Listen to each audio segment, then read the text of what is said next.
Selamun Aleyküm ve Rahmetullah.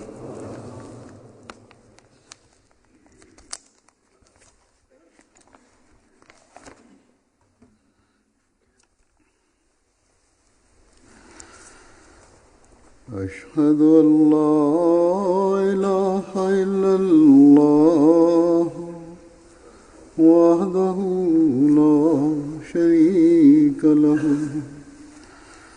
وأشهد أن محمدا عبده ورسوله أما بعد فأعوذ بالله من الشيطان الرجيم بسم الله الرحمن الرحيم الحمد لله رب العالمين الرحمن الرحيم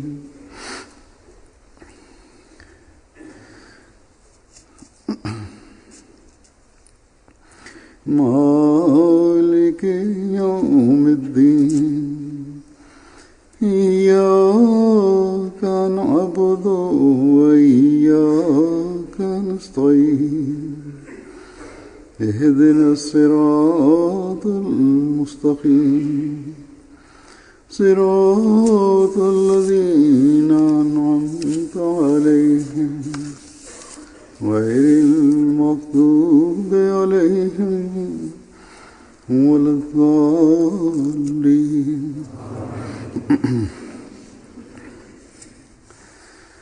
हर इंसान जो दुनिया में आता है Dünyaya gelen her insan bir gün mutlaka bu dünyadan göç etmelidir. Hatta hiçbir varlık ebedi değildir.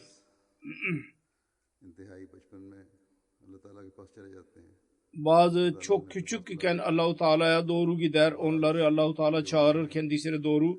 Bazıları genç iken bazen yaşlılıkta ona giderler. Ve bazı kimseler kendi ömrünün sonuna kadar ulaşırlar. Allahu Teala ona erzelül ömür demiştir. Öyle bir ömüre geçtikten sonra onların çocuklukları, muhtaç ve bilgisizlik durumu tekrar ortaya çıkar ve tekrar onlar dahi bu dünyadan ayrılırlar.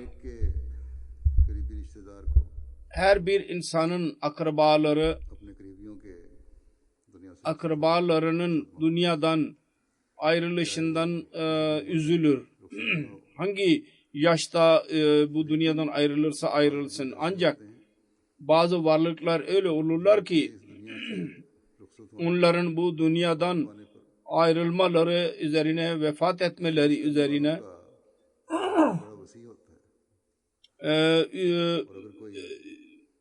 başsağlığı dileyenlerin sayısı çok fazla olur ve eğer öyle sevgili bir zat gençlikte ve birdenbire giderse, bu dünyadan ayrılırsa, o zaman üzüntü ve keder daha da çoğalmış olur. Ancak Allah-u Teala bize her sancı ve zorluk ve sadme durumunda, üzüntü durumunda yüce Allah-u Teala'nın emrine razı olarak inna lillahi ve inna ileyhi raciun duasını bize öğretmiştir.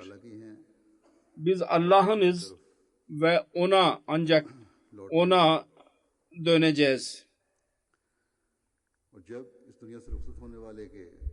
Her ne zaman bu dünyadan ayrılanların akrabaları sabır gösterirler ve şöyle dua ederler, bu dua ederler, o zaman Allah-u Teala merhumun derecelerini yükseltiyor, aynı anda geri kalanlara teselli veriyor. Geçen günlerde bizim çok sevgili bir azizimi Cami Ahmediye'nin bir öğrencisi bir kaza sonucunda 20 yaşında vefat etti. İnna lillahi ve inna ileyhi raciun. Bir dost bana anlattı. Onun dostları kendi karısıyla birlikte bilgi edindikten sonra annesine ve babasına gittiler. 2 saat sonra benim karım hayret içinde kaldı. Merhumun annesi dedi ki o benim çok sevgili oğlumdu. Ancak onu çağıran ondan daha sevgilidir.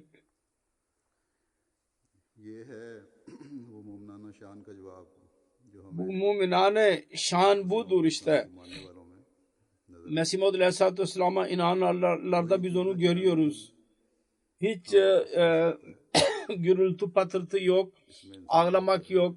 Tabii ki insan üzülür, bazen yaşlar döker, üzüntü son derece olur, sadme.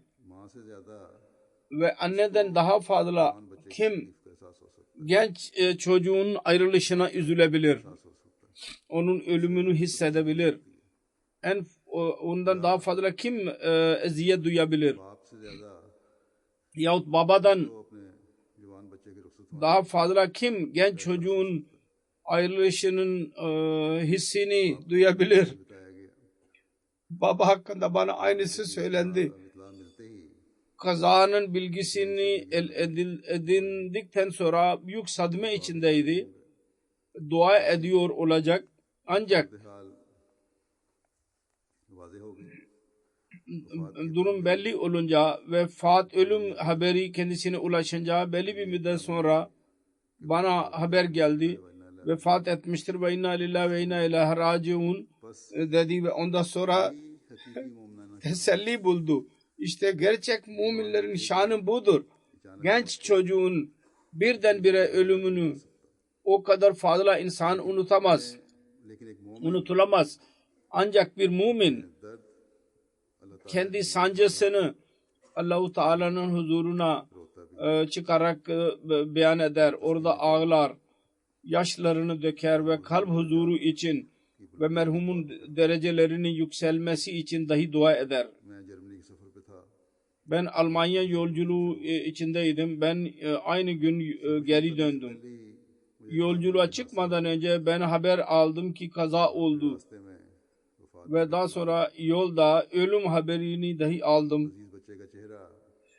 Çocuğun çehresi sık sık benim önüme çıkıyordu. Dua ettim. Çok sevgili bir çocuktu. Camia İngiltere'nin çocukları durmadan benimle görüşüyorlar. Düzenli bir şekilde. Onun için her birisiyle kişisel benim alakam var ve onları biliyorum.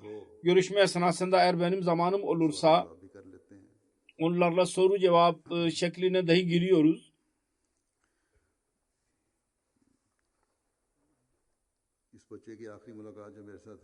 Bu çocuğun son görüşmesi benimle oldu. Bazı sorular vardı zihninde. Onların cevabında biraz zaman alıcı oldu cevapları. Detaylı olarak ben onu anlattım. Onun babasının söylemesi üzerine ben hatırladım. Bu görüşmeden sonra, mülakattan sonra Rıza pek sevgiliydi.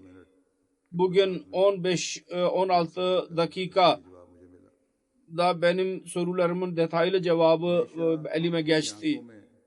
Daima onun gözünde hilafet için belli bir sevgi ve parlaklık olurdu. Camiye girdiği zaman ben zannediyordum ki belki oynamayı daha fazla sevecek ve ihlas ve vefa her Ahmedi'de olur. Onda da olacak ve çocukluk yaşta çocukların ki nasıl ise aynı şekilde olacak. Ancak bu çocuk benim tahminimi tamamen yanlış çıkarttı.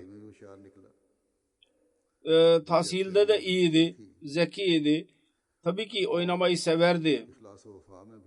Ve ihlas ve vefada dahi çok ilerlemişti.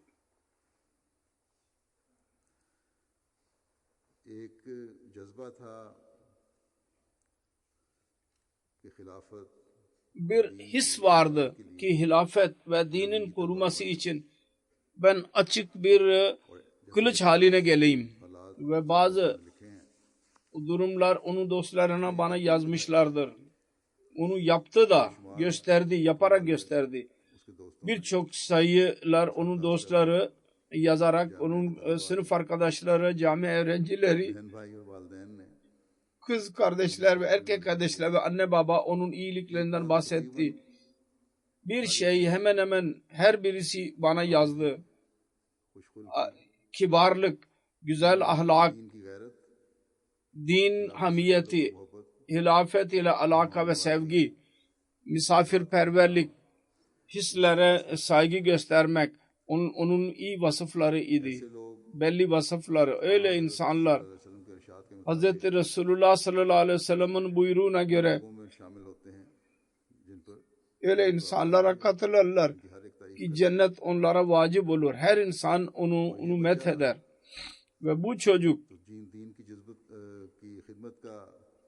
din hizmetinin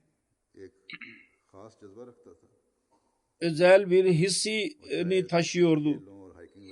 Belki de oynuyordu ve yürüyüşe dahi katılıyordu ki sağlıklı beden din hizmeti için gereklidir. Onun vasıflarını bana yazan bu sevgili çocuk hakkında vasıflarını yazdılar. Onlardan her birisi öyledir ki onun iyiliğini ortaya çıkarır. Rıza Salim bizim rivat sekreterin de çalışan Salim Zafer'in oğlu 10 Eylül 2016'sında İtalya'da dağlıkta yürüyüş esnasında bir kaza sonucu vefat etti. İnna lillahi ve inna ileyhi raciun. 27 günü doğdu vakfe yani vakfe no idi. Bunun ailesinde Ahmedi onun dedesinin babası vasıtasıyla geldi. Alaaddin vasıtasıyla onun alakası Kadiyana yakın bir köyden idi. İkinci halife radıyallahu anh eli üzerinde biat etti. Aziz sevgili çocuk Cami Ahmediye'ye girdi. 2016 senesinde ilk murabbiydi kendi ailesinde olacaktı. Ve 3. sınıfı geçmişti ve şimdi 4. sınıfa geçecekti. Merhum Musi idi. Vasiyet formunu doldurmuştu ve işlem yapılıyordu. Ben yazdım ki onun vasiyeti kabuldür. Annesi ve babası dışında 2 kız kardeş ve 2 erkek kardeşi vardır. Hafız İcaz Ahmet Cami Ahmediye İngiltere'de hocadır ve hiking ile bununla birlikteydi esnasında. Bir gün diyor ki biz bir gün dağın tepesine çıktık ve ondan sonra 500 aşağı indik ve orada bir kulübede geç geçirdik. Bizimle birlikte 10 kişi daha yürüyüş yapanlar vardı. Sabahleyin biz oradan tekrar yola çıktık. Mevsim güzel idi. Hepimiz bir sırada gidiyorduk ki birdenbire ayağı kaydı ve kendisini tutamadı ve öne doğru koştu fakat yere düştü. Helmet vardı başında fakat yine başı zedelendi.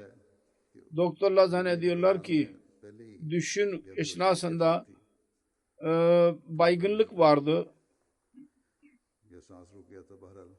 yahut nefesi tıkıldı. Ben onu yakalamaya çalıştım fakat yakalayamadım. Sonra başka bir çocuk Humayun gidiyordu. Onu seslendim. O da tutmaya çalıştı. Humayun'un eli onun dokundu fakat onu yakalayamadı. Rıza Salim aşağı doğru düştü.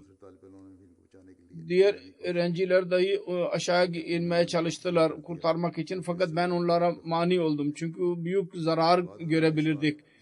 Ondan sonra biz o yolda yürüyen insanlar vasıtasıyla bütün öğrencileri yukarıya getirdim. Onları aşağı inmişti. O zaman sadmeden dolayı hiç kimse yürüyemiyordu. Öğrenciler.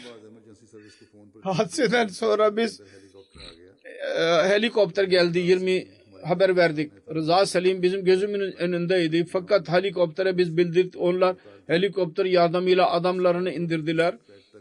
Bütün grup helipade ulaşmayınca ya kadar Rıza Selim'in ölümü hakkında bize bilgi vermediler. Bütün öğrenciler helipade ulaştılar. O zaman bize Rıza Selim'in vefat ettiğini bize bildirdiler. Ondan sonra bir saat içinde en yakın şehirde helikopter vasıtasıyla öğrenciler götürüldüler. Mevsim temiz idi ve yürüdüğümüz yolun adı da normal track'tir. Babası dahi oraya gitti. Bana anlattı ki oranın insanları dediler ki normal idi. Bir zorluk yoktu. Bizim çocuklarımız dahi buradan geçiyorlardı. Bir yaşlı geldi ve dedi ki ben de her gün burada yürüyor idim. Diyor ki genel olarak çocuk ve büyükler hepsi o yol üzerinden yürüyorlar. Oradaki lokal insanlar her kim bu haber aldıysa bu kazadan dediler ki tehlike yoktu bu yolda. Allah-u Teala'nın kaderidir. Bütün bu ben şu gayeyle anlattım ki bazı kimseler telefon üzerine mesaj gönderirler ve WhatsApp vasıtasıyla ve diğer yollarla yanlış bir şekilde yorum yapmaktadırlar. Belki tek başına dışarı çıktı, mevsim kötüydü, tam düzenleme yoktu, elbise yoktu. Halbuki oranın gazete dahi haber verdi. Tam olarak elbise giymişlerdi bunlar. Çocuklar dahi yorum yapanlar akıllı davranmaları lazım. Böyle durumlarda boş yorumlarına sevgi göstermeleri lazım. Öyle hisleri belli etmeleri lazım. Sevgi hisleri. Ne?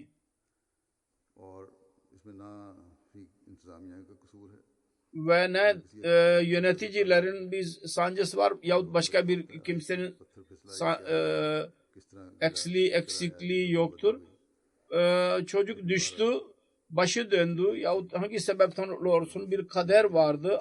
Allah-u Teala belki hayatı o kadar idi ömrü. Diğer çocuklar onunla birlikte olanlar sadme içindedirler.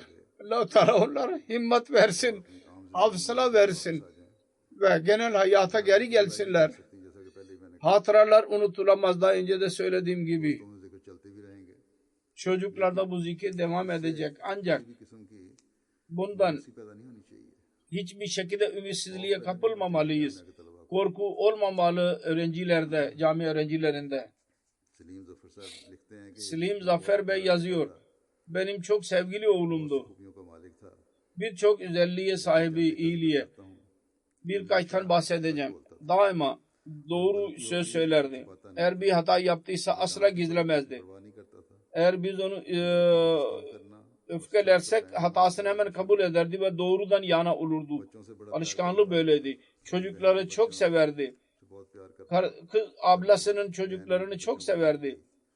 Eğer o onlara azarlarsa çocuklarını o kadar hassas idi ki kendisi ağlardı ve derdi ki çocuklarının ıslahı dövmekle olmaz. Görüşmeden daha önce bahsettim. Bu da yazmıştır. Her ne zaman görüşürse memnun olarak derdi ki telefonla ki bugün ben Amirul Muminin ile görüştüm. Ve bizi dahi ortak ederdi bu mutlulukta ve mülakattan önce, görüşmeden önce mutlaka tırnaklarını keserdi. Ben tokalaşırken Amirul Muminin zedelenmesin. Kim vardır bu incelikle hissedenler? Kaç kişi vardır? Diğerleri iyi görünce mutluluk ederdi. Biz ona çikolata çocukluğundan beri ve diğer eşyaları getirirdik. Eğer o alırsa bir haftalık için getirirse bir günde kendi öğrencilerin arasına dağıtırdı. Cami Ahmediye'de tahsil esnasında dahi dışarıdan gelen öğrenciler evlerini gidemezlerdi. Onlara derdi ki annesine yahut ablasına benimle birlikte bu kadar öğrenci vardır, yemek yiyecekler. Yemek hazırlayın. Eğer otel yurtta gittiğimiz zaman bir şey derse fazla ise götürürdü ki benim öğrenci oda arkadaşlarıma getirsin yoksa götürmezdi, ben tek başıma yiyemem derdi. Öğrencilere elbiseleri, onların elbiselerini getirdi, bunları yıkayıp ütüleyin derdi. Çocuk kardeşlerini de çok severdi. Her birinin hizmet etmek, onun işini yapmak kendi zatı için mani olurdu. Cemri diyemeyiz, israf yoktu. Fakat diğer insanlar için Ali çok açıktı. Vasiyet dahi söylediğim gibi Allah Teala'nın lütfuyla kabul edilmiştir. Mesih Maud Aleyhisselatü Vesselam ve hilafeti çok severdi. Ve onun aleyhinde hiçbir söz dinlemezdi, duymazdı ve asla sessiz kalmazdı. Daima eğer öyle bir şey dinlerse ağzı kızıl olurdu, kırmızılaşırdı ağzı öfkeden dolayı.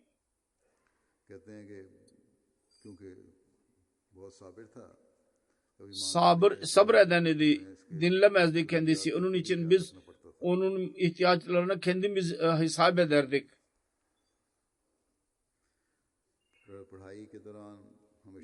Tahsil esnasında İngiltere dışındaki Avrupa'dan gelen öğrencilere yardım ederdi. İngiliz konusunda birçok öğrenciyle bana yazdılar. İngiliz öğrenme konusunda bize çok yardım etti, bize öğretirdi ve bize anlatırdı. Öfke yoktu onda. Biz daima onun güldüğünü gördük. Gülemser yüzlü. Güzel alaylar kendisi dahi ederdi ve diğerlerle paylaşırdı. Ama daima güzel olurdu. Alay demeyelim de fıkralar. Vakfe no idi. Babası diyor ki vakfe zindagi olması Allah-u Teala onur verdi kendisine. Daima doğrudan yanaydı, doğruluktan.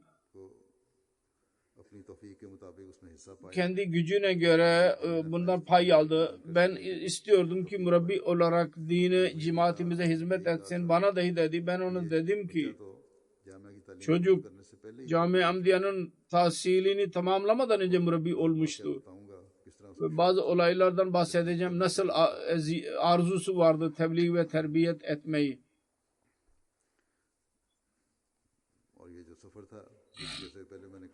Bu yolculuk daha önce de söylediğim gibi sağlıklı bir beden için yolculuk yaptı. Onun için bu dahi dini bir yolculuk denmeli buna. Allah-u Teala onun derecelerini yükseltmeye devam etsin ve yakın yer versin kendisine. Babası diyor ki Manchester'e gitti vakfı arzı için. Geri gelecekti. Oradan birisi bir zarf koydu cebine. Açtı ve baktı ki içinde biraz para vardı. Rıza teşekkürle geri verdi. Ve dedi ki uncle bunu almak caiz değil. Aynı adam birkaç gün sonra bana mektup yazdı. Küçük bir çocuk murabbi oluyor. Buraya geldi ve bizi hayret içinde bıraktı. Eğer böyle çocukla murabbi olurlarsa şüphesiz cemaate manevi bir değişiklik söz konusu olacak. Çünkü dediler ki ona böyle para verdik fakat o almadı ve çok büyük bir çaba ile kendi görevini yaptı. Onun annesi yazıyor. Benim oğlum annesine babasına itaat eden birisiydi. Beni çok severdi. Her çocuk annesini sever, anne babasını. Fakat onun sevgi durumu bambaşkaydı. Söz dinleyen, en küçük konuda güzel söz söyleyen, küçükleri büyüklerle saygı gösteren, ev işlerinde bana yardımcı olan, en küçük zaman sonra sorardı, sen yoruldun ben yardım edeyim. Hiçbir zaman huzursuz göremezdi beni ve derdi ki sizin gözlerinde yaşlar görmek istemiyorum. Camiadan geri dönünce herkesi sorardı, nasıl kaldınız bir hafta boyunca, nasıl geçirdiniz? Küçük idi ve o zaman 4. halife İslamabad'a giderdi. Okuldan gelir gelmez koşup giderdi. Ben Emirül Muminin ile görüşeceğim ve ondan sonra yürüyüşe katılacağım.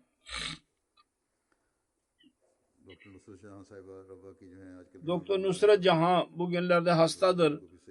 Allah Teala ona da şifa versin. Onun bu aileyle büyük alakası vardı. Derdi ki ben onun için çok dua ediyorum.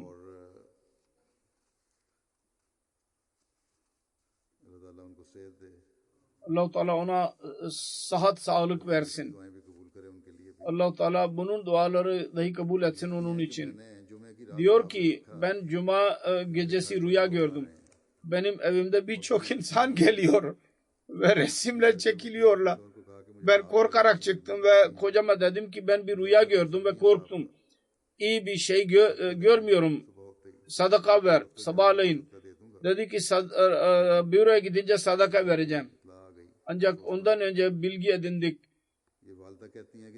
Bu anne diyor ki her ne zaman bir elbise getirirsem hemen onu giyerdi ve çok methederdi. Misafirperverlikte çok ileri idi. Eğer birisi onu ziyafete çağırırsa onu unutmazdı. Her ne zaman onunla görüşürse yahut İslamabad'a gelirse hemen eve gelerek derdi ki filan filan insanlar buradadırlar. Eve hazırlayın ve yemek hazırlayın ve onları yemeğe çağıralım. Diyor ki Urdu yazmayı bana öğretti. Siz diğer kardeşlere sormak istiyorsunuz. Siz bana Urduca yazın ve ben cevap vereceğim Urduca olarak. Çünkü kardeşlerle mektuplaşıyorsunuz. Ben her nasihat ettiysem amel etmeye çalıştı tam olarak. Ve dostlarına da aynısını anlattı. Hilafet ile alaka kurdu. Nizam-ı cemaate bağlıydı. En küçük emrine dahi bağlıydı. Bir defa diyor ki annesi bana dedi ki anne ben istiyorum ki öyle iyi mürabbi olayım ki cemaati tebliği yapayım. O kadar ahmedi yapayım ki siz benimle iftihar edesiniz. Bunun kız kardeşi yahut ablası Rafia hanım diyor ki çok sevgili kardeşiydi.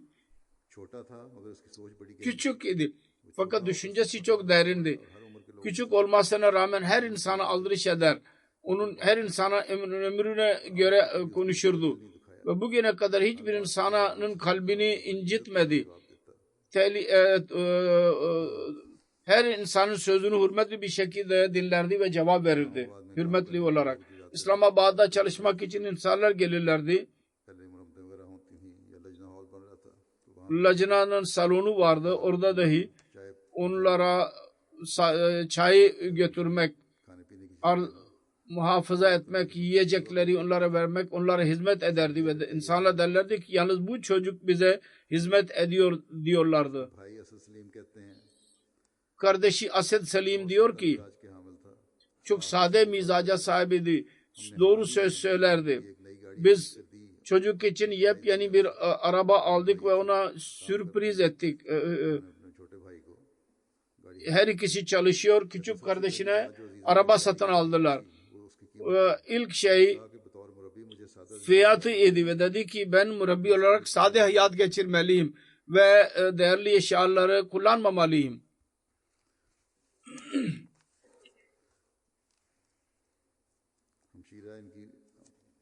Kız kardeşi Amatullah Hafiz Hanım yazıyor. Onda bir iyilik vardı. Hiçbir insanın kötülüğünü dinlemezdi. Ve yetenek vardı. Diğerlerin kötü düşüncelerini düzeltirdi. Öyle derdi ki biz insanların iyiliklerini düşünmeliyiz ve onlar kötülüklerinde söz söyleyeceklerini onlar için dua etmeliyiz. Sadeliğinin bir misali şudur ki annesi babası ona bayramda yeni elbise alırdı ve derdi ki bunda fazla külfet ve gösteriş olmasın bu elbiselerde. Onun için eski bir ceket o elbise üzerinde giyerdi. Ahmediye'nin hocası var Kudüs Bey. O da birlikteydi. Diyor ki ben çocukluğundan beri onu tanıyorum Rıza Bey'i. Cami Ahmediye'ye girdi. Ben o zaman şahit öğrencisiydim. Ya şahit hocasıydım. Diyor ki ben yalnız bir sene geçirdik. Fakat Hudamel Ahmediye'nin terbiye klasları, içtimalar ve yıllık toplantılarda görev yaptık beraber. Sadr Hudamel Ahmediye bana anlattı ki orada Hudamel Ahmediye'nin içtimalarında çocuklarla, gençlerle birlikte soru cevapta iyi iş yaptı. Rıza Selim'in görevi diyor ki Kudüs Bey hygiene, temizlik şubesinde görev yapardı. Burada hygiene derler. Asıl şudur temizlik. Fakat hiçbir zaman demedi ki ben burada niye bana görev veriliyor? Bu görevi çok müstakil bir şekilde yapardı. En iyi şekilde. Diyor ki Cami Ahmediye'de ben ders verdim. Çok yetenekli bir öğrenciydi. Sınıfta dikkatli bir şekilde otururdu ve daima güler yüzlüydü. Ben hatırlamıyorum ki hiçbir zaman bir öfke göstermiş olsun. Diğer insanlara yardım etmeye çalışırdı. Kriket oynamayı severdi. Ancak hocaya sormadan gitmezdi kriket için. Bir gün biz kulübede geçirdik. Orada kapıda kilit yoktu. Orada kapıda durdu görevli bir şekilde ve dedi ki eğer birisi gece gitmek isterse beni uyandırın dedi. Yürüyüş esnasında Zafer Bey ile birlikte Kureyş'e gitmeliydi. Yürüyüşten sonra orada Zafer zedelendi ve çok üzüldü. Biz aşağıya gidince hastanede kontrol ettireceğiz. Diyor ki Rıza Selim çok ihlas sahibi vakfı zindagiydi. Çaba, müstakil mizaçlı, her insanın güzel ahlak ile ona karşı basmak onun vasıflarıdır. Zahir Khan bir hocadır Cami Ahmediye'de. Diyor ki 2 seneden beri Rıza'nın ders verdim sınıfına. Biz özel bir güzellik gördüm bunda. Her ne iş ona verilirse güzel bir çaba ile onu yapardı. Sorumlulukla yapardı. Bazen dedim ki diğer çocuklar sağa sola gidiyorlar. Fakat o tek başına o görevi yapıyordu. Ve iş tamamlanmayıncaya kadar orada iş yapmaya devam ederdi. Rıza Selim'in güzel bir adeti şuydu ki boşu boşuna soru sormadı. Ve soru sorduğu zaman genellikle Batı dünyadaki İslamiyet ve Ahmediyet hakkındaki itirazlarla ilgili olurdu. Ve bazen derdi ki yabancı bir Müslim ve yabancı bir Ahmedi ile karşılaştım ve o bu soru sordu. Sanki Allah-u Teala'nın kalbine İslam ve Ahmediyetin savunması ve itirazlara cevap verme isteğini doldurmuştu. Bir iki defa benimle birlikte arabaya bindi. 2 sefer USB stick düştü arabada. Ve Mesih Muhammed Aleyhisselatü Vesselam'ın kitaplarının rikarlarıyla doğruydu. Boşu boşuna boş işler olmazdı stick'te. USB'de. Aynı şekilde oradaki öğrenci Seyyid Meşhud Ahmed Hoca diyor ki tutorial gruptaydı.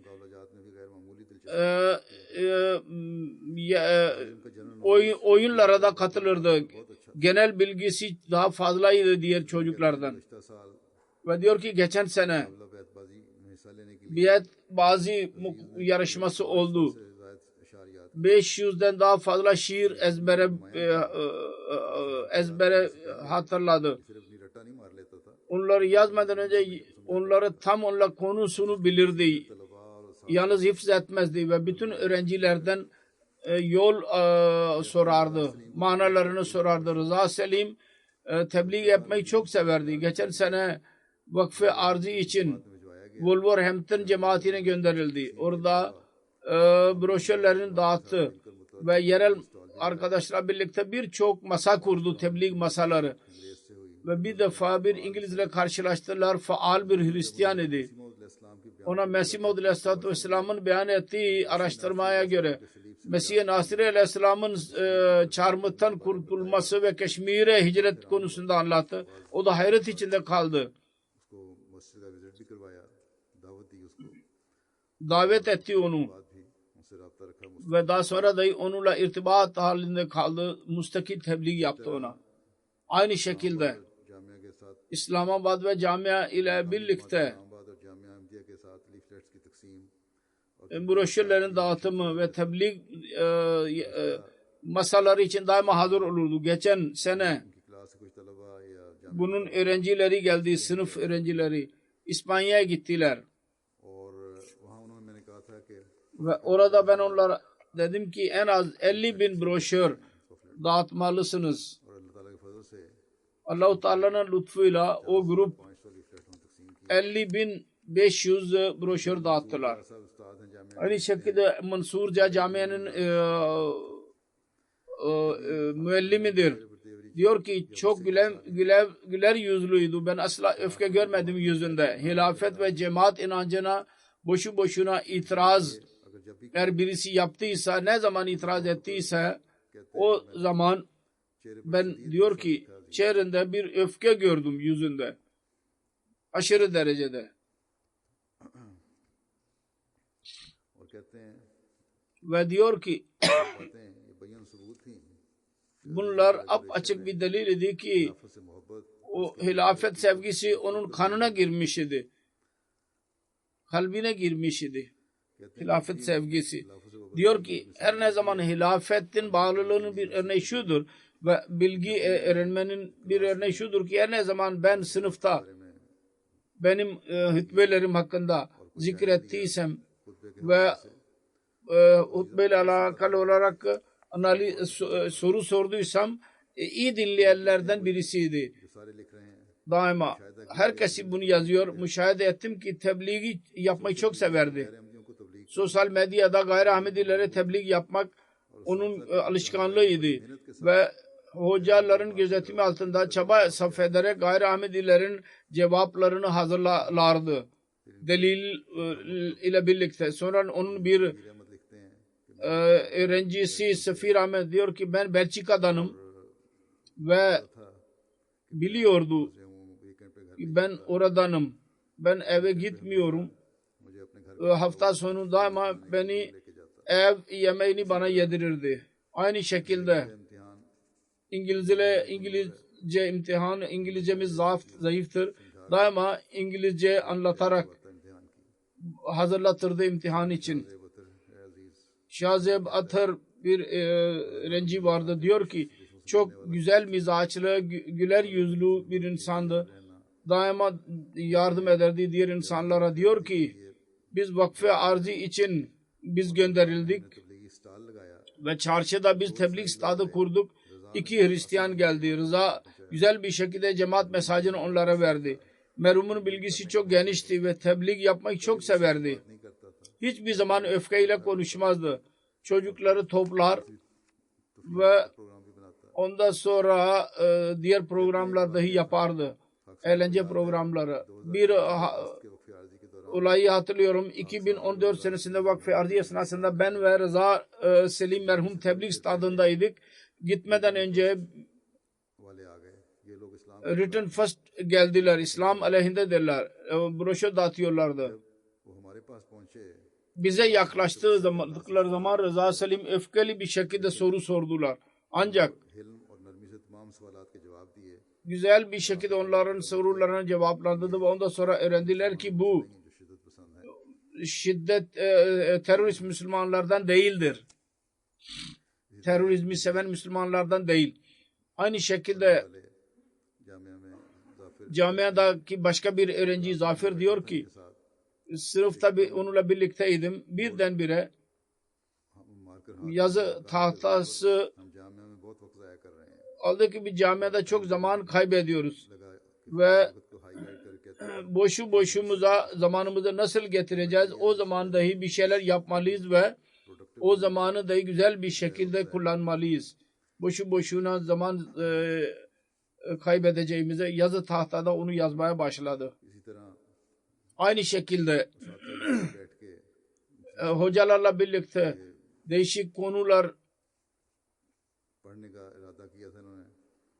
o konuları okumayı niyetlendiler boş zamanda. Sonra aynı öğrenciydi. Gözlerden bahsettim. Gözü yaralandıydı.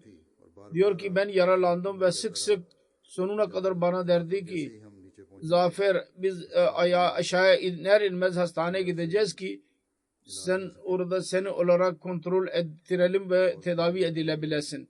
Ondan sonra diyor ki kazadan önce aşağı giderken benim ayağım kaydı. Zafer'in ayağı kayardı ve çok üzülürdü. Derdi ki sen iyi bakarak yürü. Aynı şekilde geçen sene yürüyüş esnasında ben hastalandım. Altitude sickness derler. Bana sorardı ve demezdi ki Allah'ın kaderi başkadır, onu bilmiyordu. Sonra geri gelerek daima cemaat üzerine itirazları hatırlardı ve hocalara onların cevabını sorardı. Aynı şekilde başka bir öğrenci var Cami Ahmediye Hafız Taha diyor ki hilafete bağlıydı. Halifeyi son derece seven birisiydi. Hiçbir insan hilafet aleyhinde bir söz dinlemezdi. Adamın birisi öyle bir şey cemaatten uzaklaşmıştı. Hilafet aleyhinde yanlış bir şey ağzından çıkardı. Rıza ona dedi ki ben senin bütün sözlerini dinleyebilirim. Hilafet hakkında ve halife hakkında ben asla bir şey dinleyemem. Sonra bir öğrenci Daniel yazıyor.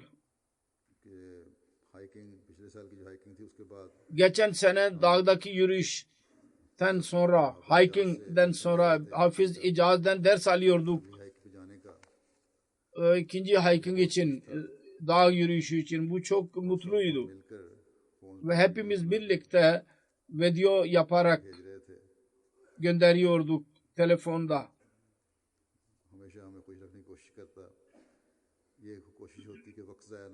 Çaba sarf ederdik ki zamanımız zayi gitmesin. Her hafta yeni bir kitap okurdu. Çabası şu olurdu ki teheccüdü kaçırmasın. Ve mutlaka beni uyandırın derdi eğer ben uykuda isem teheccüd zamanında. Camia dışında dünyadaki bilgilerini elde etmeye çalışırdı. Şiirleri çok severdi. Genel bilgisini elde etmeye çalışırdı. Kısacası birçok özellikler bana yazdılar insanlar. Allah-u Teala merhumun derecelerini yükseltsin ve sevgilinin ayaklarında yer versin. Bu çocuk daha önce de söylediğim gibi camiayı bitirmeden önce çok iyi murabbi ve iyi bir muballik idi. En iyi ve hilafet için çok büyük hamiyet duyan birisiydi. Allah-u Teala dünyanın bütün camialarının öğrencilerine bu böyle bir güç versin. Onlar dahi ihlas ve vefada ileri adım atanlar olsunlar ve kendi görevlerini yapanlar olsunlar. Sevgili çocuğun dostları onun iyiliklerini beyan edenler olmasın yalnız. Dostluğun hakkı şudur ki şimdi öyle eda edin ki onun özelliklerini benimseyerek kendi bütün yeteneklerinizi din hizmeti için kullanın.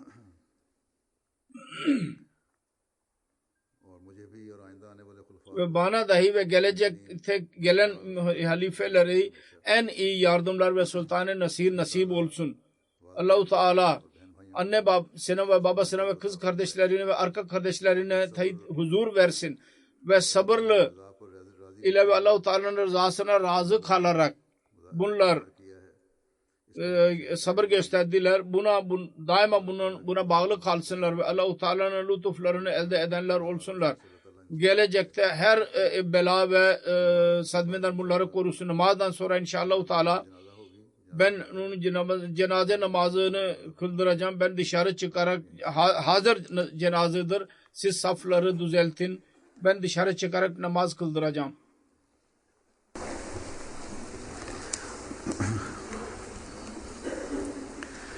Elhamdülillah nahmaduhu ve nestainuhu ve nestağfiruhu ve nu'minu bihi ve netevekkalu aleyh ve na'uzu billahi min şururi enfusina ve min seyyiati a'malina.